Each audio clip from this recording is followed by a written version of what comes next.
Hare Krishna. Welcome all devotees to the Gita Daily session. So thanks for joining. So today we'll be discussing Bhagavad Gita, third shloka from chapter 2. So let's take the blessings of the Lord Jagannath Baldev Subhadra Maya Sudarshan Gaurantaya Lakshmi Narasimhadev Panchatattva. Let's recite the prayers. Om Atnanatimiran Om Atnanatimirandasya Jnananjana Shalakaya Chakrurunmilitam Yena Tasmai Shri Gurave Nama नमां विष्णुपादाय कृष्णप्रेष्ठाय भूतले श्रीमते भक्तिवेदान्त स्वामिनिति नामिने नमस्ते सारस्वती देवे गौरवाणी प्रचारिणे निर्विशेष शून्यवादी पाश्चात्यदेशतारिणे जय श्री कृष्ण चैतन्य प्रभु नित्यानंद श्री अद्वैता गदाधर श्रीवासादि गौरभक्तवृंद हरे Krishna Krishna Krishna Hare Hare Hare Ram Ram Ram Hare Hare. So let's dedicate the session to His Divine Grace A.C. Bhaktivedanta Swami Srila Prabhupada, Founder Acharya of International Society for Krishna Consciousness, by whose mercy we are able to understand Bhagavad Gita in any simple and practical way. So let's thank Srila Prabhupada, Srila Prabhupada ki jai. So today's sloka is 4.3, chapter 4, sloka number 3. So let's recite the sloka. You can repeat after me, remain muting. स एवायं मया तेद्यां योगा प्रोक्ता पुरादना भक्तोऽसि मे सखा चेति रहस्यं हि एतदुत्तमम्. Repetition. स एवायं मया तेद्या योगा प्रोक्ता पुरादना भक्तोऽसि मे सखा चेति रहस्यं हि एतदुत्तमम्. Translation by His Divine Grace Srila Prabhupada. Srila Prabhupada ki jai. That very ancient science of the relationship with the Supreme is today told by me to you because you are my devotee as well as my friend and can therefore understand the transcendental mystery of the science. See the word to word meaning. Sa, the same. Eva, certainly. I am this. Maya, by me. Te, unto you. Adya, today. Yoga, the science of yoga. Proktaha, spoken. Puradanaha, very old. Bhaktaha, devotee. Asi, you are. Me, my. Saka, friend. Cha, also. Iti, therefore. Ragasyam, mystery. He, certainly. Edat, this. Uttamam, transcendental. So, so we are continuing the discussion on on Bhagavad Gita, the chapter number 4. So this chapter is the title is known as Transcendental Knowledge. So yesterday we saw the sloka number 1 and 2 from the fourth chapter, where actually Lord Krishna is explaining to Arjuna the authenticity of the knowledge which he is speaking. Though Krishna is Supreme Personality of Godhead himself, Arjuna knows that Krishna is the Supreme Lord. But the Lord anticipated, in the future, the people may doubt actually. So, as per the Vedic scriptures or the Vedic way of transmitting knowledge, so one has to always quote the scriptures. One cannot just make some statements without a basis. You cannot concord anything. No, so anything which we has been spoken in the spiritual path has to be supported by Vedic scriptures, authentic Vedic scriptures. So Krishna actually is telling that this knowledge actually is very old and it is already coming through a parampara. We saw that how Krishna has earlier instructed the knowledge to sun god and Vivaswan, then to Manu and Ikshvaku, etc. So the Lord actually was giving the authenticity of the Vedic knowledge. And we also saw that it is very important to get the knowledge in a parampara, because understand its parampara, the knowledge is not authentic, because it is possible that there can be addition, subtraction, or alterations. So today we are going to look at a very important aspect also, in continuing the same theme. So Krishna actually is telling that who is qualified to understand Bhagavad Gita, right? So Krishna is saying that this knowledge, yoga, prokta, puradana, this ancient knowledge, I am speaking to you, Arjuna, because you are my devotee and you are my friend. And another important word actually is rahasyam. Here is uttamam. So this is uttama means transcendental. Tama means darkness. The material world is darkness, full of darkness, and uttama means above the darkness. So this knowledge actually is capable of elevating one from darkness to light, or no, to elevating to higher transcendental platform. And this knowledge is a rahasyam. So let us go deeper into the today's topic.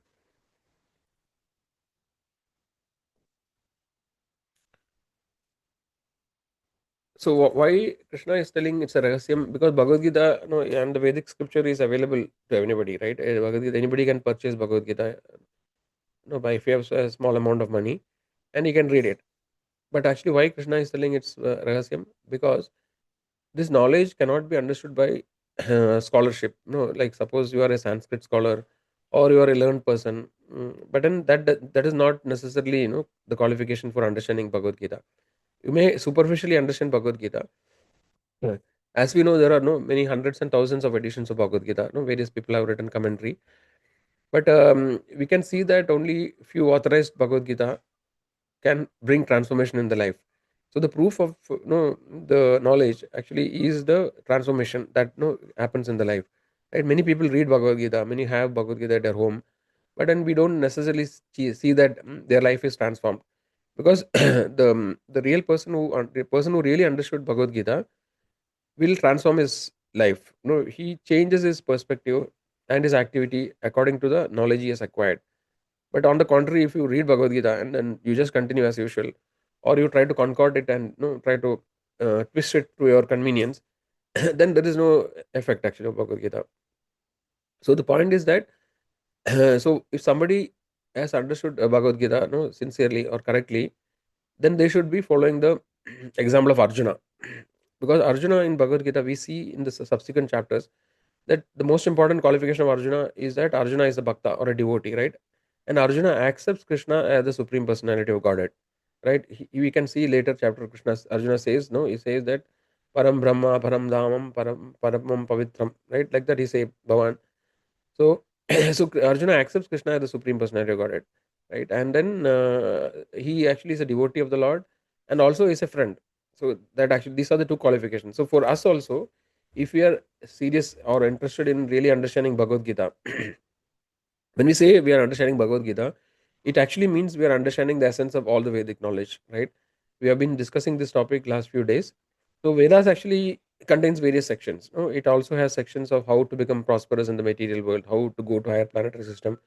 So most of the Vedic knowledge actually is on about how we can be happy, prosperous, but then still remain in this material world. But then that will cause we are not still cause the entanglement in the cycle of birth and death. And then there is a confidential part or secret part of the Veda which actually tells how we can get out of this place. Not only that, how we can get in the highest perfection, or we can return back to our original position. So, so that is why, though it is an open secret, no, but the real secret actually you will only be able to understand when we follow the path of Arjuna, that becoming a devotee, right, and accepting it. So, so what actually is the essence of Vedic knowledge? We have discussed earlier, no. So Bhagavad Gita is considered as is known also known as a Gita Upanishad.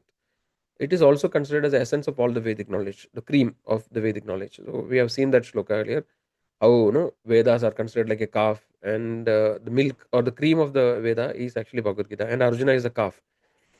Sarvopnishado gavo dugdha gobala nandana partha vatsa sudhir bhokta dugdam gita amradam mahat. So here we saw that.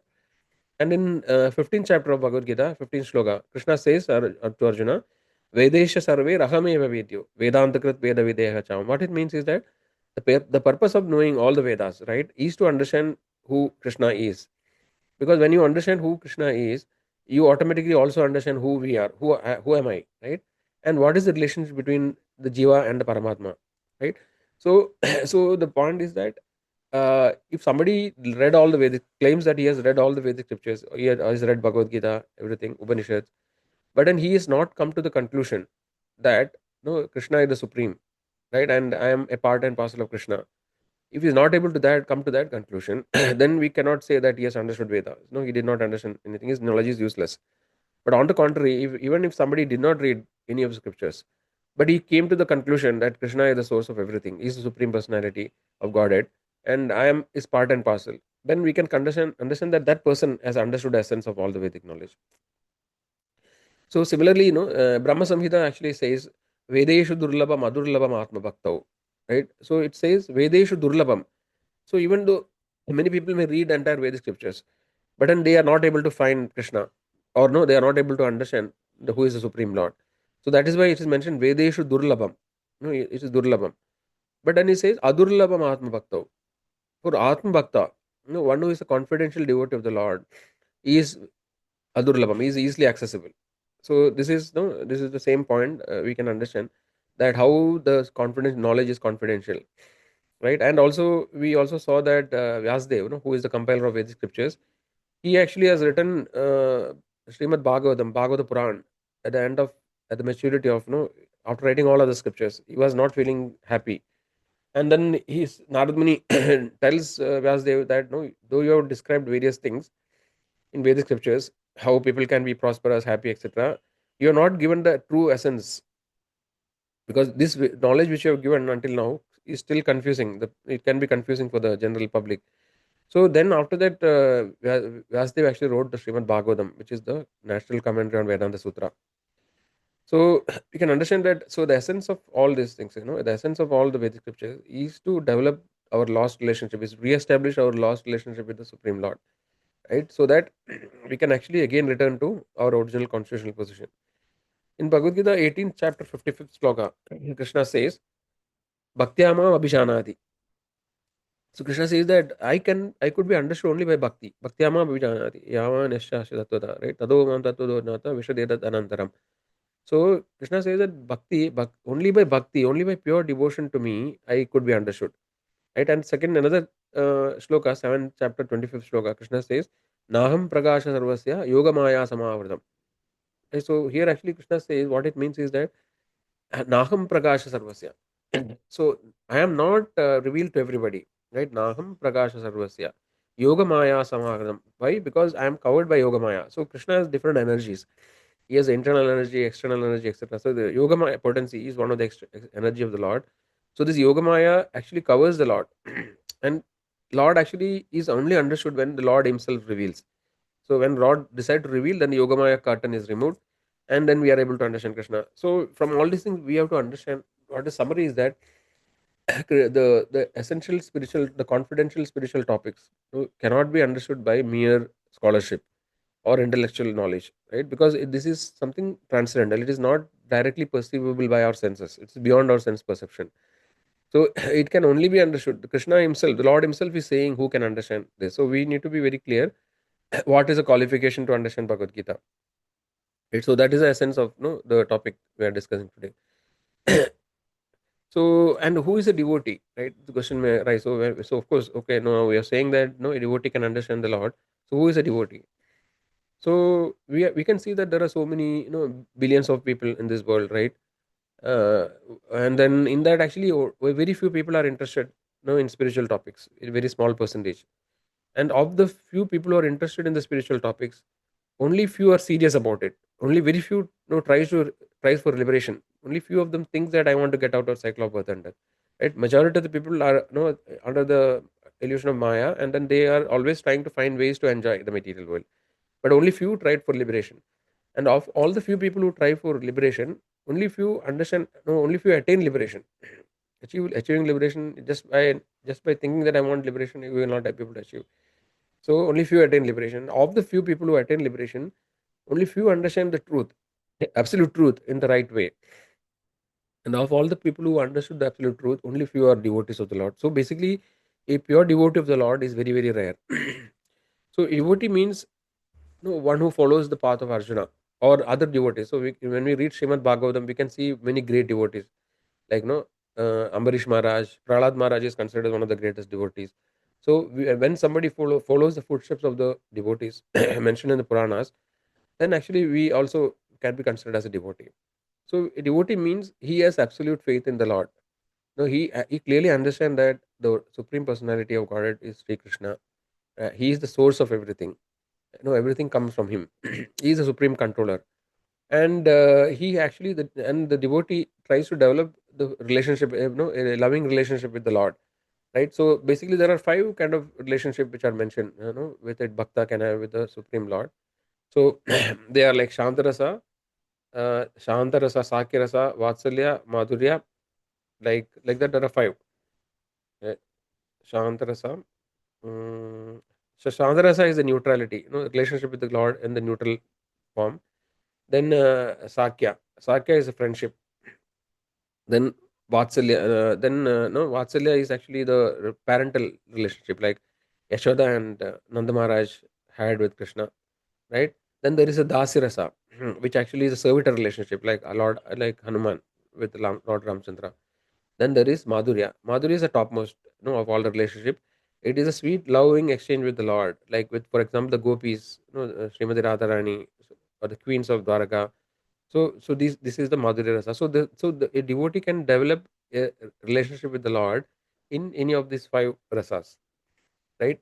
So these topics, yeah, maybe we can discuss later. But essentially, we need to understand, that actually being a bhakta means following the footsteps of other devotees who already, are described in the scriptures as pure devotees. So we should have faith, absolute faith in the Lord, that He is the ultimate controller, and we should be ready to surrender to the will of the Lord. We should have a, we should accept the Lord's desire as our desire. So when we are able to align our desires with the desire of the Lord, or as per the teachings of the Lord, then actually we are considered as a bhakta. So another question, point is that why Krishna, no, why the Lord chose the battlefield, to give Bhagavad Gita. So we have to understand that this knowledge of Bhagavad Gita, is actually a very serious topic, right? And it can be explained, it can be applied to our life when there are real difficulties or real struggles in life, right? So even though the war was about to start, at that point actually, Arjuna was asking the questions, right? So basically, it's the arrangement of the Lord, to that Arjuna has fought so many battles, right? And he was always very steady, and then he never had any doubt. But then this particular opportunity, the Lord chose to actually emphasize the importance or the seriousness of the topic. Okay, so how would one starts bhakti? So in bhakti there are nava angas in bhakti. It is mentioned as Shravanam, Kirtanam, Vishnu, Smaranam, Padasevanam, Archanam, Vandanam, Dasyam, Sakyam, Atmanivedanam. So there are the nine steps of bhakti. I think we don't have time to discuss today, but then what we can just look at what is the first step. No, first step is Shravanam. So Shravanam means, so the devotional service start actually with by hearing, because generally the jiva actually is covered by ignorance, because of the Maya's influence. So how the knowledge can be revived is by hearing again, hearing about the transcendental topic of the Lord, right? And especially it is important to hear from authorized devotees who are actually coming in the disciplic succession. Because if somebody is concocting something by his own mind, then actually that may not be, reliable, or it will not have any good effect. So we have to hear from pure devotees of the Lord who actually are coming in the authorized parampara. So by Shravanam, actually, we start reviving our lost relationship with the Lord. Then Kirtanam. Shravanam Kirtanam means, glorifying the Lord, singing about the Lord, or chanting about the holy name of the Lord. So chanting actually is very important process, or Java. So Java actually is the process we saw for the Kali Yuga, right? So it is mentioned that the jiva's heart, the heart actually, or the cheta or chitta of the jiva is covered by so much of contamination, because we have been taking so many births, millions of births in this material world, and over the years, so much of contamination we have accumulated, so many karma. So it is like the example is given, like it's like a mirror which is covered by so much layer of, deep layer of dust or dirt. So because of this reason, because of the contamination that we have accumulated in so many lifetimes, the mirror is not clear. So the mirror means what it means. What is self-realization? The self-realization means we are trying to understand who we are. So how do we find out who we are? By looking at a mirror. No, when we look at mirror, we can see who we are. So when the heart is completely covered, the mirror heart, which is like a mirror, it's completely covered by dust. We cannot see ourselves. We cannot understand who we are. So what we have to do is we have to clean the mirror, right? So the process of cleaning the mirror of the chitta is actually the chanting of the holy name. So it is mentioned, Chedo Darpanam Arjanam Bhava Mahadavagni Nirvapanam Shreyakairava Chantrika Vidaranam Vidyavadu Jivanam. So the first line is Chedo Darpanam Arjanam. So the mirror of the heart actually has to be cleaned. So how can we clean it? We cannot, clean the heart by, doing an open heart surgery, right? So we have to clean the chitta by the consciousness can be purified by taking the holy names of the Lord, by doing devotional activity, starting with, hearing and chanting. So that is why it is very important that, it is not sufficient. So bhakti means Prabhupada defines as devotional service. So bhakti is not just theoretical. So some people say that, okay, no, I am having bhakti, it is in the heart. Sometimes, it may become like we may become like a pretender. But but actually, real bhakti means the Lord actually be is a person, right? And Lord is expecting a reciprocal, a loving exchange actually with the Lord. So the bhakti has to be demonstrated, or it has to be performed. So devotional service, that is why it is called devotional service. No, so we have to actually chant the holy name. Starting, one of the basic service we can do seva is japa, chanting the holy name of the Lord, by which actually the holy name of the Lord actually sanctifies us, because it is mentioned that no abhinnatvam nama namino. There is no difference between Krishna and his names. So when we chant the holy names of the Lord, actually it purifies us. It revives our lost consciousness. So this way we can re-establish our lost relationship. Now we will just look at one small incident from the Purana. So today we saw in Bhagavad Gita, Krishna actually has selected Arjuna. Among all the people, so many sages, great personalities were there, but Krishna chose Arjuna, only to give the knowledge. Because he was, Krishna directly says that because he is my devotee and he is my friend. So similarly, there is one more incident in Bhagavatam, Bhagavad Puran, Srimad Bhagavatam 11th canto. So basically, towards the end of the Lord's pastime, when the Lord decides to wind up the pastimes, in the material world, so actually the Lord, so he again chose his devotee. So actually, Lord will call Uddhava. So Uddhava actually is a childhood friend of the Lord. No, he was a constant companion of Krishna, and he was also a very pure devotee of the Lord. Right. So again, when the Lord was winding the pastime, he again selected Uddhava. Right. And Uddhava, when Krishna reveals to Uddhava, because many of the confidential things Krishna tells Uddhava. Similarly, Uddhava was sent to the gopis to give the message. So Krishna actually calls Uddhava and he tells him that no, I'm planning to wind up my pastimes. So then Uddhava actually asks for guidance. How can I live here, without you? Like, how can I live in separation? Right. So then Krishna actually gives the transcendental knowledge, similar knowledge which Krishna has given to Arjuna. Same similar knowledge, transcendental knowledge, Krishna gives to Uddhava also. So this is known as Uddhava Gita. Right. So we can see multiple occasions, that actually Krishna actually selects his pure devotees, right, actually to give this knowledge. So the summary is that the qualification, today's topic summary is that we have to understand what is the qualification. So first of all, we have to understand what is the right source of information, what is the authentic source. So we saw that it has to come through a parampara, right? And the second important thing is that what is the qualification to understand Bhagavad Gita, right? So the qualification to understand Bhagavad Gita is to become a submissive pure devotee of the Lord. Try to be submissive, try to be humble, and in that mode actually, trying to try to develop devotion to the Lord, right? Follow the footsteps of other devotees. So this is the qualification to understand Bhagavad Gita, right? So we cannot understand Bhagavad Gita by our scholarship, right, or our intellectual capability. So this is the essence. So what is some things we can apply in our life? So practical application is that we should let us start doing some small steps, in our daily life, day to day life. So as first step is Shravanam and Kirtanam, we must, and the 9 step process. So the initially it starts with hearing and chanting. So let us start, try to chant at least one round of Hare Krishna Mahamantra. So one round of Hare Krishna Mahamantra means 108 times. So we get, the chanting beats are available, so which has 108 beats. So chanting one round will take around 6 minutes, average on an average 6 minutes. So let's start, take a small step. No, let us start chanting the holy name. So this is something we can practically apply. Another thing we can apply in our day-to-day life is that whatever knowledge we are getting, right, we should actually not just we should not just keep it with us. We should share it with others so that more people are benefited. So the Lord is very pleased when we try to give the knowledge to others, right? So let us start, whatever little knowledge we can, little bit talk to our, for example, our friends or our relatives, right? Let us try to give a little bit to others also. So these are the two things, probably we can start doing on a practical basis. So Hare Krishna mantra, all of we have been chanting it. So it's Hare Krishna, Hare Krishna, Krishna Krishna, Hare Hare, Hare Rama, Hare Rama, Rama Rama, Hare Hare. So this we have seen earlier that this is the mantra for deliverance in the Kali Yuga, right? We have saw various scriptural evidences which shows that this mantra is authorized.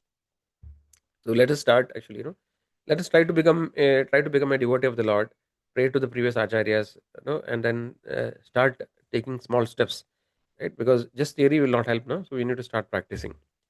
Okay, so with that, I think we will end today's session. So if somebody wants to leave, they can leave. If anybody has a question, they can unmute and ask, or they can put it in the chat.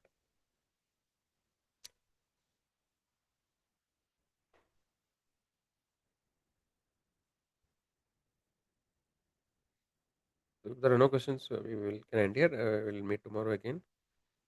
Hare Krishna, Hare Krishna, Krishna Krishna, Hare Hare, Hare Rama, Rama Rama, Hare Hare. Thank you all for joining. See you tomorrow. Prabhu, Thank I have a question. you. Yes, Prabhu. Yeah, you said that why Krishna is, the Bhagavatam has, Krishna has shared the preachings only during the war time. Not only wartime, so we also saw second example, no? That he spoke to Uddhava also in the end. But Krishna spoke Bhagavad Gita to Arjuna in the war to actually show emphasize the seriousness of the situation. So that no, see if it was spoken generally spoken in a very casual environment, then people may think that no, it is not. They may not take it very seriously. So the war actually is the most serious situation, right? So all this, no, so many people have assembled. It mentioned that crores of people have assembled in the Kurukshetra war, and it was a very serious war, and Correct. it was about to start. So basically it emphasizes multiple things. One is that he chose Arjuna because Arjuna was not a sage or anything. No? He was a grihastha, right? So he though he was a military man, but he was a family man also. So basically, it is to show that one is that the seriousness. This topic of Bhagavad Gita is very serious. No, so that is why he chose the battlefield. Second, actually, Arjuna is chosen also because to show that this knowledge is applicable for everybody. If suppose Arjuna Krishna has spoken it to some sage, no, then people may think, oh, this is only for sages, no, not for me. So Arjuna was selected as a family man. So no, these are some of the reasons, Arun Prabhu. Yeah. Okay, okay. Yeah. Thank you, thank you. Anybody has any other questions?